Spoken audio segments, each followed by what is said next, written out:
जय हिंद साथियों, मैं सत्यम मिश्रा आप सभी का एक बार फिर से स्वागत करता हूं आप सभी के अपने यूट्यूब चैनल कंपटीशन किंग सत्यम के ऊपर। दोस्तों, जैसा कि आप सभी को पता है कि हम अपने यूट्यूब चैनल के ऊपर लाइफलाइन सीरीज प्रारंभ किए हैं, जो आपके एग्जाम के पॉइंट ऑफ व्यू से बहुत ही ज़्यादा महत्वपूर्ण है। तो दोस्तों, अभी तक आपने हमारे चैनल को सब्सक्राइब नहीं किया है तो चैनल को सब्सक्राइब कर लीजिए और वीडियो को भी लाइक कर दीजिए, जिससे हमारे वीडियो का नोटिफिकेशन आप तक पहुँचे और आप अपनी तैयारी अच्छे से कर सके। तो बिना टाइम गवाए चलिए दोस्तों, हम लोग पहला प्रश्न देखते हैं। दोस्तों, हमारा पहला प्रश्न है, भारत का पहला उपग्रह आर्यभट्ट किस वर्ष अंतरिक्ष में प्रक्षेपित किया गया? तो दोस्तों, किस वर्ष आर्यभट्ट अंतरिक्ष में प्रक्षेपित किया गया? तो 1975 में दोस्तों आर्यभट्ट अंतरिक्ष में प्रक्षेपित किया गया। अगला प्रश्न देखते हैं दोस्तों, हमारा अगला प्रश्न है, गांधी इरविन समझौता किस आंदोलन के समय हुआ था? गांधी इरविन समझौता दोस्तों किस आंदोलन के समय हुआ था? तो सविनय अवज्ञा आंदोलन के समय हुआ था।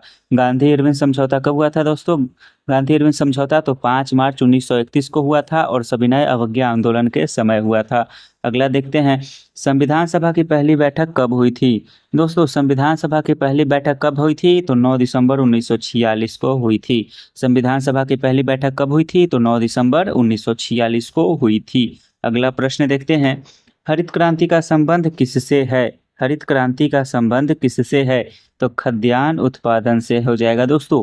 हरित क्रांति का संबंध किससे है? तो खाद्यान्न उत्पादन से हो जाएगा।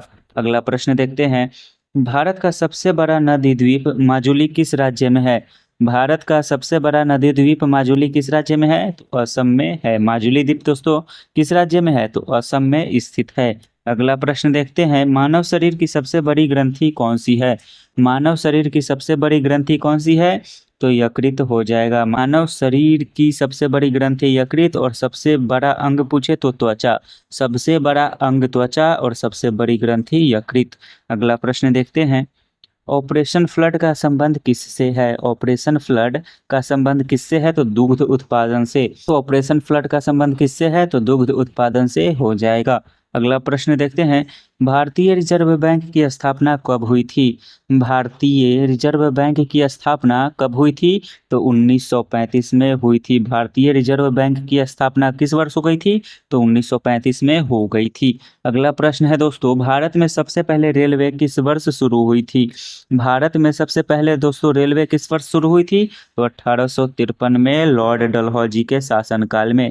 लॉर्ड डलहौजी के समय 1853 में पहली रेलवे कहाँ से कहाँ तक चली थी दोस्तों? पहली रेल तो मुंबई से ठाणे तक। मुंबई से ठाणे तक। अगला प्रश्न देखते हैं, पित्त का निर्माण शरीर में कहाँ होता है? पित्त रस का निर्माण दोस्तों शरीर में कहाँ होता है? तो लीवर यानी कि यकृत में। दोस्तों कहाँ होता है? यकृत में होता है, लीवर में। और जमा कहाँ रहता है? तो गॉल ब्लैडर में यानी कि पित्ताशय में जमा रहता है, स्टोर रहता है। अगला प्रश्न हम लोग देखते हैं, भारतीय राष्ट्रीय कांग्रेस की स्थापना दोस्तों कहाँ हुई थी? भारतीय राष्ट्रीय कांग्रेस की स्थापना कहाँ हुई थी? तो मुंबई में हुई थी। और भारतीय राष्ट्रीय कांग्रेस की स्थापना कब हुई थी? तो 1885 में कहाँ हुई थी? मुंबई में। अगला प्रश्न है, विटामिन डी की कमी से कौन सा रोग होता है? विटामिन डी की दोस्तों कमी से कौन सा रोग होता है? तो कौन सा होता है? रिकेटस होता है। विटामिन डी की कमी से रिकेटस होता है। विटामिन सी की कमी से दोस्तों स्कर्वी होता है, ये विटामिन सी की कमी से है। और बेरी बेरी दोस्तों विटामिन ए की कमी से है। अगला प्रश्न देखते हैं दोस्तों, लोकसभा की अधिकतम सदस्य संख्या कितनी हो सकती है? लोकसभा की अधिकतम सदस्य संख्या कितनी हो सकती है? तो 552 हो सकती है। कितनी हो सकती है दोस्तों? तो 552 हो सकती है। अगला प्रश्न है, कोणधारी वृक्ष किसे कहते हैं? कोणधारी वृक्ष किसे कहते हैं? तो दोस्तों चीड़ को कहा जाता है। कोणधारी वृक्ष किसको कहा जाता है?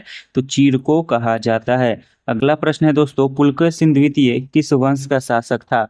पुलकेशिन द्वितीय किस वंश का शासक था? तो चालुक्य वंश का शासक था। किस वंश का शासक था दोस्तों? चालुक्य वंश का। पुलकेशिन द्वितीय चालुक्य वंश का शासक था।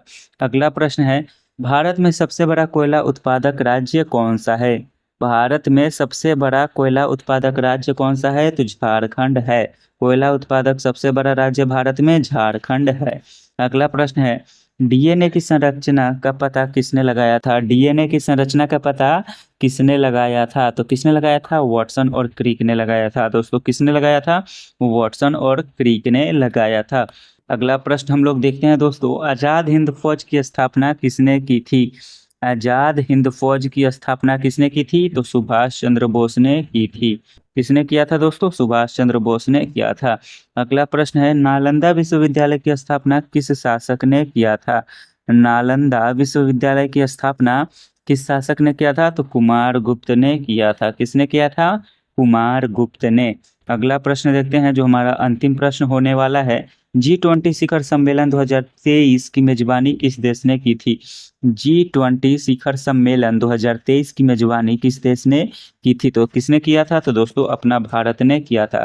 किस देश ने किया था? अपना भारत ने किया था। वीडियो पसंद आया हो तो वीडियो को लाइक कर दीजिएगा और चैनल को भी सब्सक्राइब कर लीजिएगा दोस्तों। Thanks for watching.